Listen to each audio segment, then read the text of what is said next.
Allah sudah menyiapkan bumi itu untuk layak ditinggali oleh manusia. Nah, di situ ada perintah dari Allah, jangan dirusak. Yang sudah bagus ini, tiang Masjid Demak itu, ada salah satu sunan yang memilih tidak menebang pohon. Tapi mengumpulkan serpihan-serpihan kayu, kemudian diikat sama beliau, ya, dan disebut sebagai soko tatal. Nah, itu mengajarkan banyak hal itu. Jangan menebang pohon sembarangan, terus kemudian juga memanfaatkan sesuatu secara paripurna, begitu loh. Jangan memubazirkan barang begitu.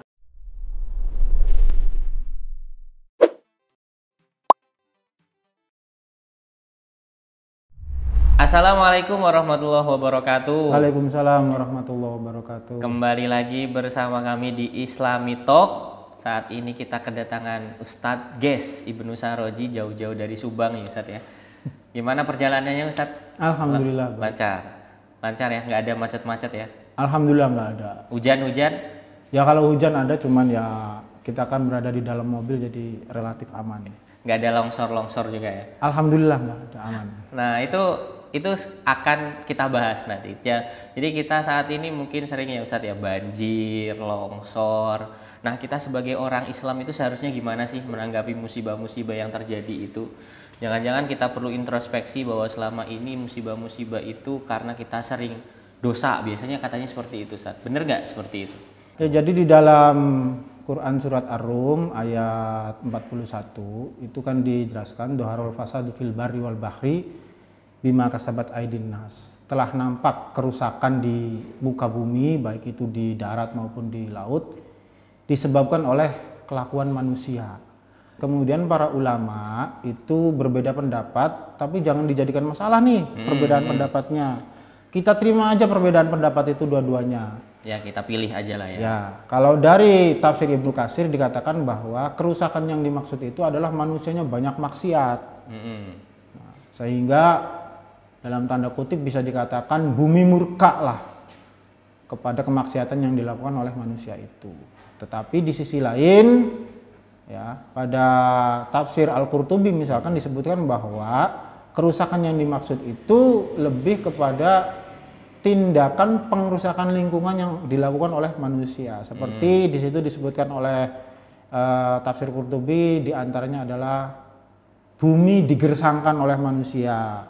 Terus kemudian tumbuh-tumbuhan itu ditebangi oleh manusia, ya, sehingga tidak ada keberkahan di bumi itu, maka kemudian terjadilah musibah-musibah semacam itu.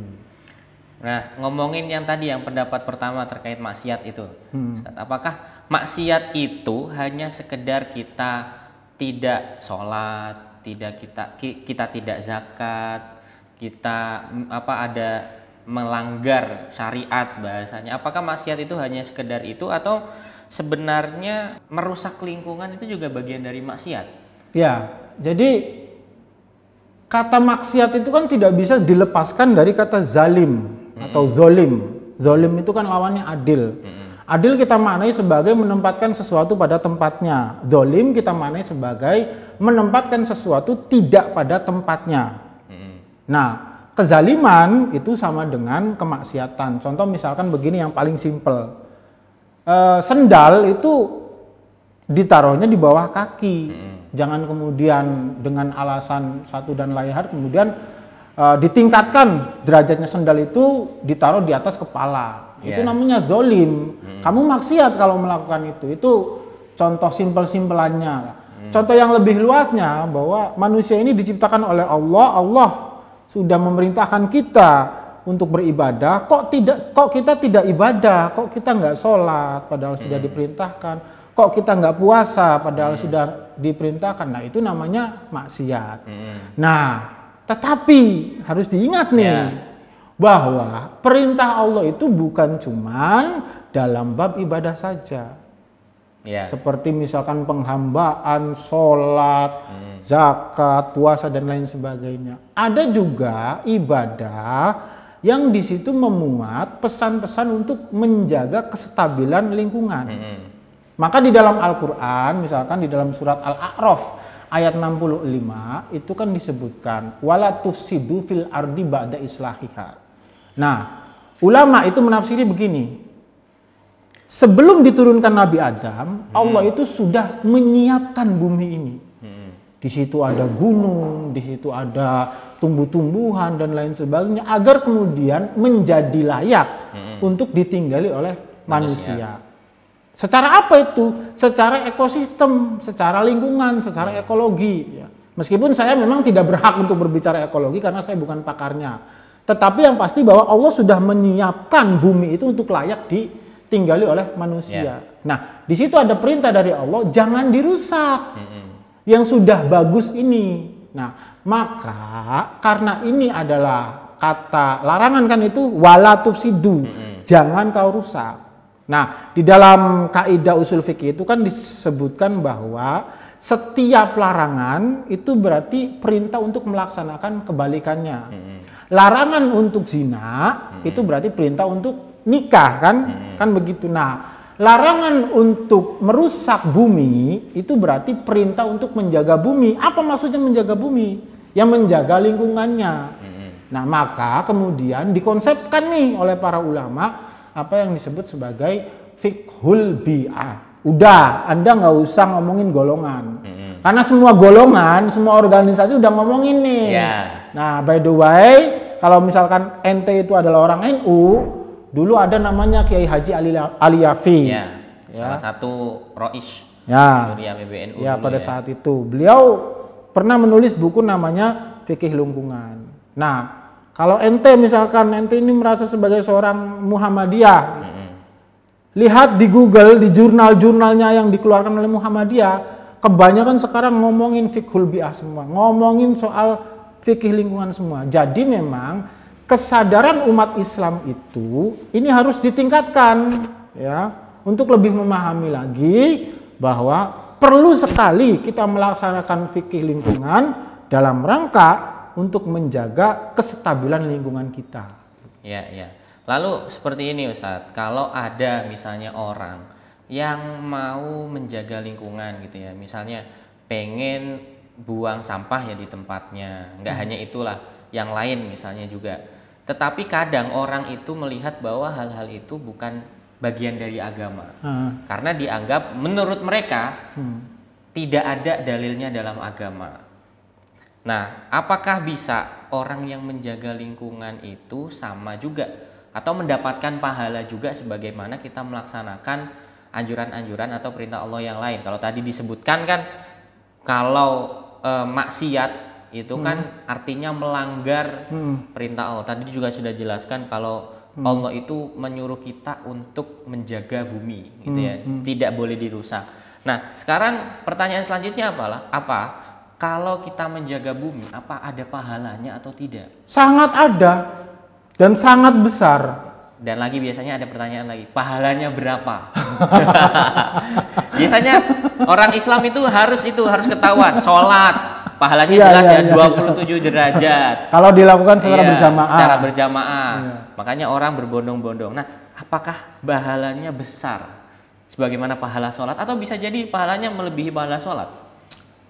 Gini ya, jadi mohon maaf nih kalau soal berapa kadar pahalanya, saya tidak bisa menjawab karena itu adalah wilayah Allah. Allah memiliki hak prerogatif untuk memberikan persentase ataupun kadar berapa sih pahala yang akan Allah berikan kepada manusia. Saya tidak mungkin berbicara tentang hal itu, tetapi yang jelas saya bisa menjamin bahwa ada pahalanya. Itu saya bisa menjamin. Karena begini, ya, tiap kali ada larangan di dalam Al-Quran, itu berarti ada perintah untuk melaksanakan kebalikannya. Ya, saya ulangi lagi contoh tadi itu. Ada larangan untuk berzina, berarti zina hukumnya haram. Berarti ada perintah untuk menikah. Berarti menikah, ya, menikah itu hukumnya standarnya adalah sunnah, tapi dia bisa menjadi wajib. Bisa juga menjadi makruh. Makruh kalau misalkan niatnya, motif nikahnya itu salah begitu. Tetapi bagaimanapun juga kita akan mengatakan bahwa nikah itu merupakan bagian dari ibadah Sehingga setuju kan kalau saya mengatakan bahwa nikah itu berpahala. Ya. Nah, dari situ bisa kita pahami di sini ada ayat wala tufsidu. Ada larangan untuk merusak bumi. Berarti kalau merusak bumi kita mendapatkan dosa. Kebalikan dari merusak bumi itu adalah menjaga bumi atau menjaga lingkungan. Berarti ketika kita melakukan upaya untuk menjaga bumi ini, ya, itu berarti kita pasti akan mendapatkan pahala dari Allah Subhanahu wa taala. Apalagi saya tidak akan secara tegas mengatakan bahwa lebih utama menjaga bumi dari sholat. Nggak bisa saya ngomong begitu. Harus bersamaan. Harus bersama-sama. Nggak boleh secara parsial. Tetapi yang perlu saya tekankan di sini itu adalah bahwasannya hari ini, ya, di zaman sekarang ini urgensi untuk menjaga lingkungan itu sangat besar sekali. Ya, Anda bisa baca sendiri berita dan lain sebagainya betapa kerusakan bumi ini sudah semakin parah. Ya, maka oleh karena itu perlu ada kesadaran dari kita untuk menjaga lingkungan kita. Nah, jangan khawatir, ya. Sekecil apapun upaya yang kita lakukan untuk menjaga lingkungan itu pasti akan mendapatkan pahala dari Allah Subhanahu wa taala. Paling simpel misalkan, ya. Plastik jangan hanya dipakai sekali. Tapi gunakanlah plastik untuk digunakan berkali-kali. Plastik apa nih maksudnya nih? Ya misalkan Anda dapat plastik kresek, ya sekali terus kemudian buang, itu salah. Ya. Karena sekarang itu problemnya bukan membuang sampah pada tempatnya, bukan. Tapi bagaimana kita mengelola sampah. Ya, gunakan plastik atau produk-produk semacam itu secara berkelanjutan, jangan sekali pakai buang, sekali pakai buang atau dan lain sebagainya. Sekali pakai habis itu didaur ulang. Nah, bisa semacam itu. Pakai sekali terus kemudian didaur ulang seperti apa. Nah, saya juga mau mengingatkan, ya. Ada salah satu pernyataan Rasulullah Shallallahu alaihi wasallam, khairukum anfa'ukum linnas. Terbaik dari kalian, ini berarti manusia paripurna ini. The best lah, the best. Best of the best. Iya, core of the core ini. Core of the core dari manusia. Manusia terbaik itu adalah manusia yang paling memberikan manfaat kepada sesama manusia. Nah, kebutuhan manusia itu apa? Kebutuhan manusia itu karena manusia itu adalah makhluk 3 dimensi. Ya, berarti dia butuh ruang, dia butuh tempat. Ruang dia di mana? Tempat dia di mana? Tempat dia ada di bumi. Ya, maka ketika seseorang ini, ya, memiliki kesadaran untuk menjaga bumi, which is Jaksel nih, which is bumi itu adalah tempatnya manusia, berarti dia memberikan manfaat yang sangat besar kepada manusia. Kalau dulu zaman Pak Harto itu ada namanya apa Mas Alvin? Kalpataru kalau saya nggak salah ya. Jadi, sekarang masih ada. Oh masih ada, ya. Nah, jadi ya orang-orang yang punya kontribusi ke lingkungan. Ya, saya bisa katakan bahwa orang-orang yang mendapatkan anugerah Kalpataru itu berarti orang yang sangat memberikan besaran manfaat terhadap sesamanya atau sesama manusia karena dia menciptakan lingkungan yang layak huni, bumi yang layak huni bagi sesamanya. Nah, oleh karena itu di dunia dia layak diganjar dengan penghargaan Kalpataru dan insya Allah di akhirat dia akan mendapatkan pahala disesuaikan dengan ayat Al-Quran dan hadis tadi itu. Berarti menjaga lingkungan itu sebenarnya urusannya bukan cuma pahala, tapi juga kebermanfaatan kepada orang lain ya. Kalau kita memberi manfaat kepada orang lain ada pahalanya juga. Ada pahala tambahan lagi. Jadi pahalanya double-double. Best of the best. Core of the core. Nah, ini perlu diperkuat menurut saya Ustaz, karena orang Indonesia itu ya biasanya orang Indonesia itu kalau nggak ada dalil atau hadisnya contoh dari Nabi tuh ada Nabi dulu itu melakukan nggak sih pengelolaan sampah gitu, Nabi dulu itu melakukan nggak sih pemeliharaan lingkungan. Nah, orang Indonesia bukan cuma orang Indonesia, hampir semua Muslim itu menjadikan tindak tanduk Nabi sebagai teladan kan seperti itu. Nah, apakah ada tindak tanduk Nabi zaman itu yang menyiratkan atau bahkan memerintahkan secara langsung untuk menjaga lingkungan? Iya, jadi dulu kan tidak ada plastik ya. Iya, betul. Tidak ada karbon. Sampahnya tuh beda gitu. Sampah zaman dulu itu beda dengan konsep sampah ataupun konsep limbah di zaman sekarang. Tetapi yang pasti dari namanya saja Islam itu kan agama yang penuh dengan keselamatan. Maka hal-hal yang terkait dengan keselamatan manusia, keselamatan makhluk Allah dan lain sebagainya, keselamatan bumi, itu Islam pasti selalu yang terdepan. Nah, adalah Nabi yang pertama kali mengajarkan jangan buang hajat sembarangan. Zaman itu ya? Zaman itu. Dalam konteks zaman itu. Dalam konteks zaman itu. Belum ada istilah ghaib. Zaman itu. Enggak ada istilah kloset. Ya, kloset. Ya. Nabi mengenalkan sistem ghaib di mana ya. Dulu itu kan lingkungan Nabi itu kan padang pasir gitu. Betul. Ya. Orang itu pipis, terus kemudian buang air besar, itu sembarangan sekali gitu. Kemudian Nabi mengenalkan sistem ghaib.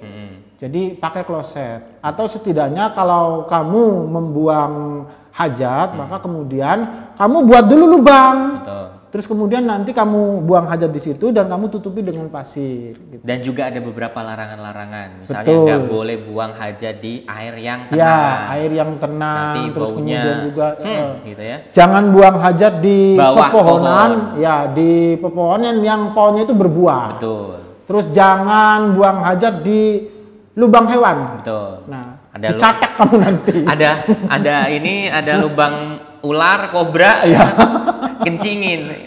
Yeah. Nah, itu adalah Nabi yang mengajari itu. Dan konkret sekali sebenarnya. Konkret sekali sebetulnya. Dan adalah Nabi juga yang pertama kali mengajarkan ketika pasca peperangan, entah itu fathu ataupun penaklukan dan lain sebagainya, sebelum zaman Nabi, peperangan-peperangan itu biasanya ketika sebuah kota itu ditaklukkan, maka manusianya dijarah, dijadikan budak, apa dan lain sebagainya, dan kotanya di bumi hanguskan. Sebelum Islam. Sebelum Islam. Nah, kemudian Islam hadir. Betul. Nah, Nabi mengajarkan jangan ganggu wanitanya, jangan ganggu anak-anaknya, dan ingat jangan tebang pepohonannya ataupun jangan rusak ladang yang ada di situ. Nabi melarang kan menebang pohon, merusak ladang yang ada di kota tersebut. Itu artinya apa? Nabi sangat menjaga lingkungan yang ada di situ karena pohon itu adalah sesuatu yang menunjang kelestarian di tempat tersebut. Dan jangan salah juga bahwa salah satu fungsi Nabi Adam diturunkan ke bumi. Betul sekali. Itu adalah untuk menjadi khalifah. Iya. Jangan dimaknai khalifah itu sebagai pemimpin. Gitu sepakat, ya. Hanya sekedar sebagai pemimpin. Kalau Nabi Adam dijadikan khalifah sebagai pemimpin, saat itu nggak ada manusia yang lain. Betul, betul. Nabi Adam memimpin siapa? Nggak ada. Iya. Tetapi yang dilakukan Nabi Adam sebagai khalifah waktu itu adalah berladang, menanam pohon, berternak. Karena itulah sejatinya khalifah yang sebenarnya untuk memakmurkan bumi kalau kata Pak Quraish Shihab itu dalam tafsirnya. Iya, ya di samping kan khalifah itu kan berarti dalam tanda kutip ya menjadi wakil Allah di bumi. Iya. Wakil dalam hal apa ini maksudnya? Pelestariannya itu. Jadi kalau tadi Nabi saja ketika berperang statusnya ya menaklukkan sebuah negara itu adalah melarang menebang pohon, merusak ladang, maka sejatinya juga kita kalau membuat pabrik gitu ya. Betul. Buat pabrik, apalagi yang lain lah, itu jangan sampai merusak hal-hal yang seperti itu. Ya harus memiliki kesadaran terkait hal-hal tersebut gitu loh.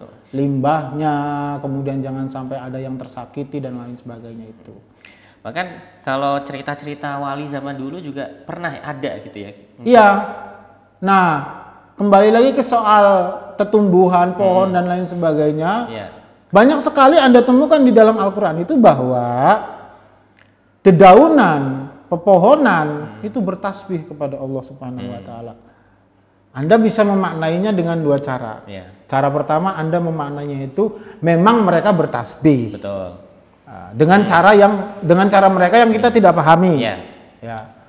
Atau dedaunan bertasbih itu artinya adalah dengan melihat dedaunan, dengan melihat pepohonan itu kita kemudian merasakan keesaan Allah sehingga kemudian dari situ kemudian kita mengucapkan tasbih. Nah, ada satu kisah yang semua orang Indonesia kayaknya paham ini. Jadi kisah tentang Brandal Lokajaya yang kemudian menjadi Sunan Kalijogo.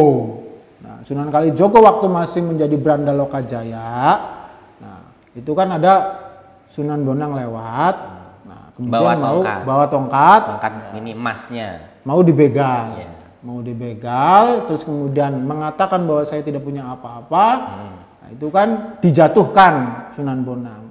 Sunan Bonang diambil tongkatnya. Tongkatnya itu.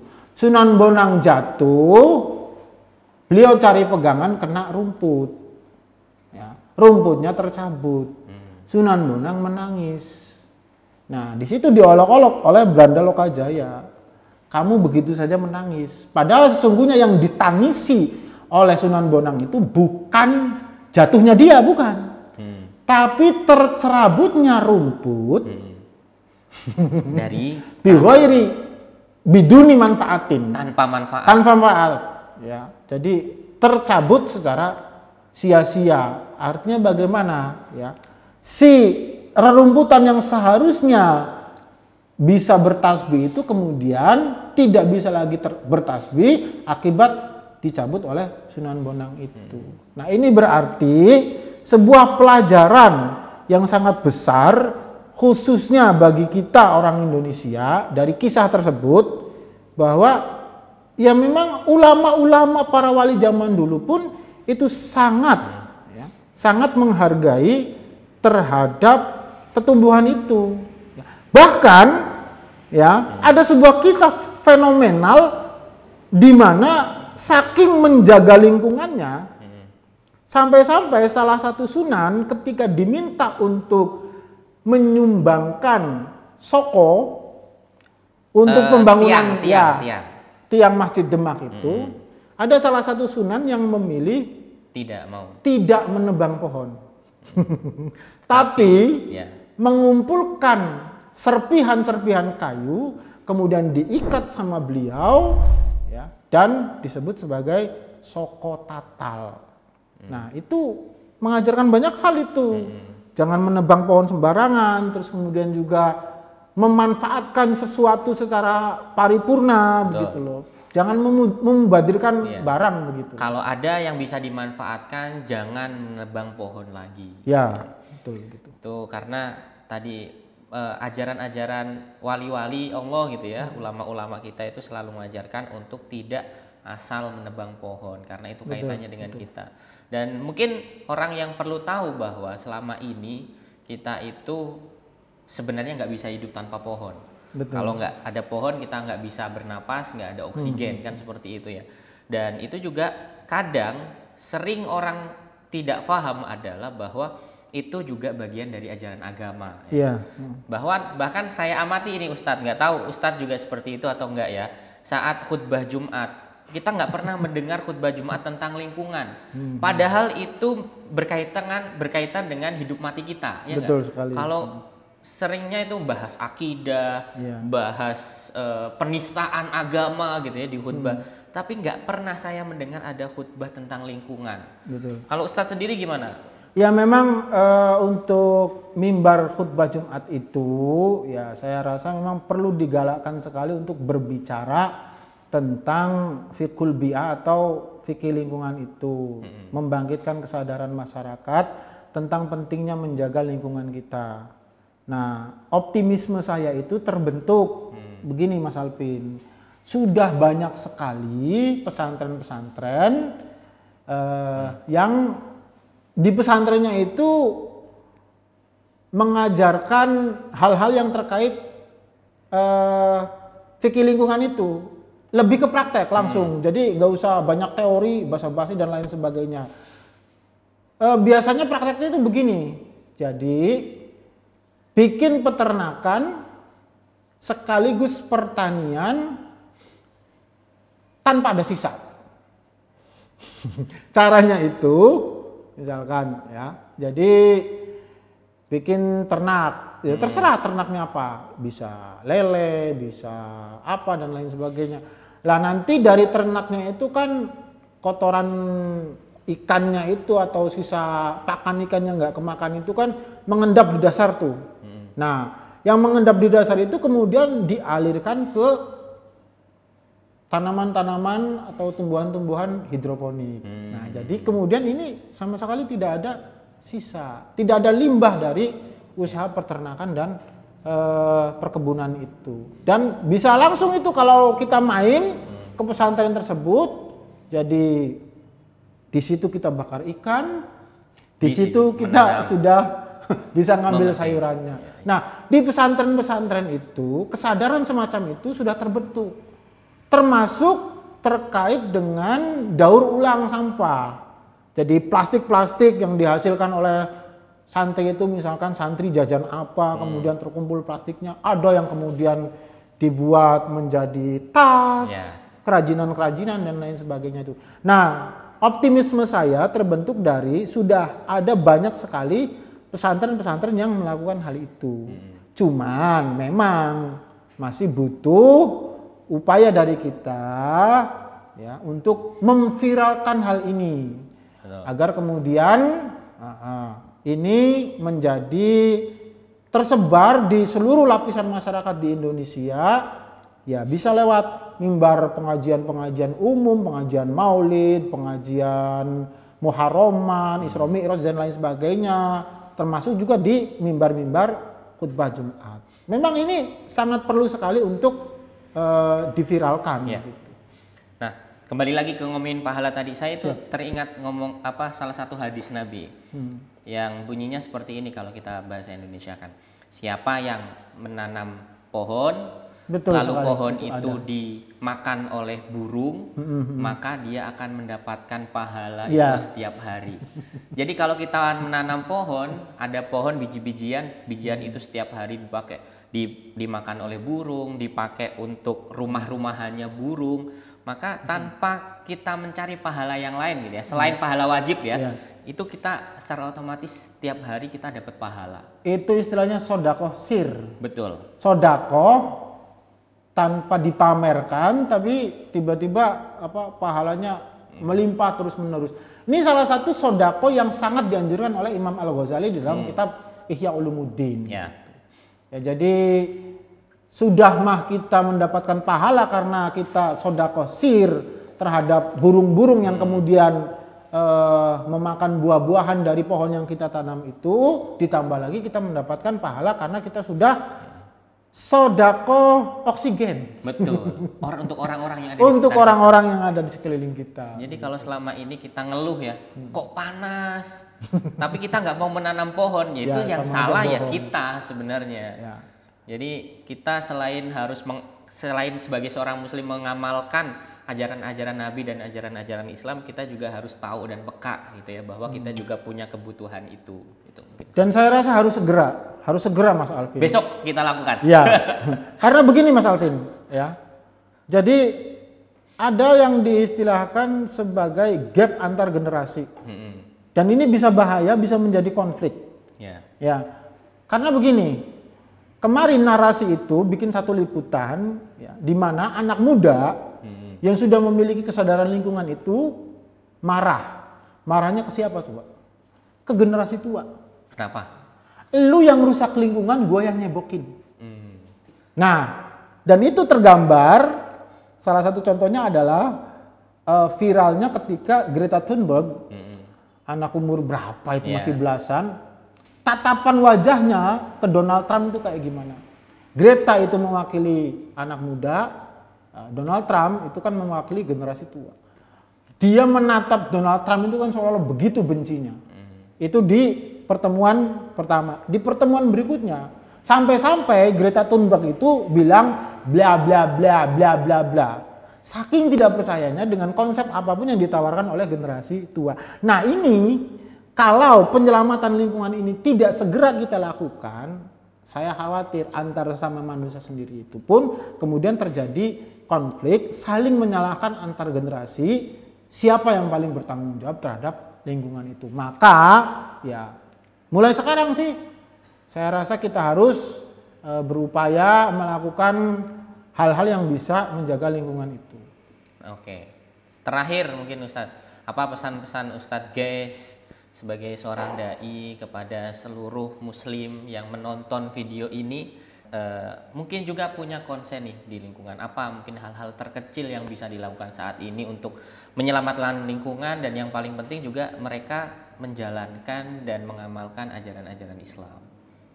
Saya simpel saja deh, mulai sekarang gitu ya, kalau masih punya lahan kosong, tanami dengan tanaman. Kalau tidak punya lahan kosong, pakai media pot, tanam apapun. Pohon boleh, pohon buah juga boleh, pohon sayur juga boleh, pokoknya tanamilah. Ya, seperti kata Bang Iwan Fals itu, tanam. Jadi jangan cuma kerja, tapi sekarang juga kita punya prinsip tanam gitu. Itu yang pertama, tanamlah apapun Anda tanam, karena itu sekecil apapun sangat berguna sekali bagi bumi kita. Yang kedua, ini plastik. Tolong, plastik dari segala jenis ataupun bentuk plastik itu, tolong jangan hanya dipakai sekali, tapi pakailah berulang kali, dan kalaupun kemudian ternyata sudah tidak layak digunakan, ya, misalkan sebagai kresek ataupun apa, maka alih fungsikan ya menjadi hal-hal lain, misalkan dipintal menjadi tas atau apa dan lain sebagainya. Mungkin itu saja. Atau kalau memang kita nggak bisa mengelolanya, kita kumpulkan, kita berikan kepada para UMKM yang membutuhkan itu sebagai bahan. Betul sekali. Banyak sekali cara-cara untuk mengelola sampah gitu ya. Untuk itu cara-cara yang paling kecil ya. Oh ya, dan listrik ya. Kalau emang udah nggak dipakai, matiin. Itu jangan lupa. Ini Indonesia by the way lagi krisis batu bara loh. Anda tahu semua kan beritanya itu. Jadi kalau kita semakin hemat listrik, semakin hemat juga energi yang dihabiskan juga, dan itu akan menyelamatkan, membantu meminimalisir kerusakan lingkungan kita. Dan jangan khawatir bahwa itu tidak ada pahalanya. Saya Muhammad Ibnu Saroji alias Ustadz Guys memastikan bahwa itu pasti ada pahalanya karena didukung oleh dalil Al-Quran maupun dalil hadis. Betul sekali. Terima kasih Ustadz Guys atas paparan-paparannya, cerita-cerita pengalamannya menarik sekali. Nanti kita akan lanjutkan pada tema-tema yang lain dan pada sesi yang akan datang. Terima kasih teman-teman semua. Assalamualaikum warahmatullahi wabarakatuh. Waalaikumsalam warahmatullahi wabarakatuh.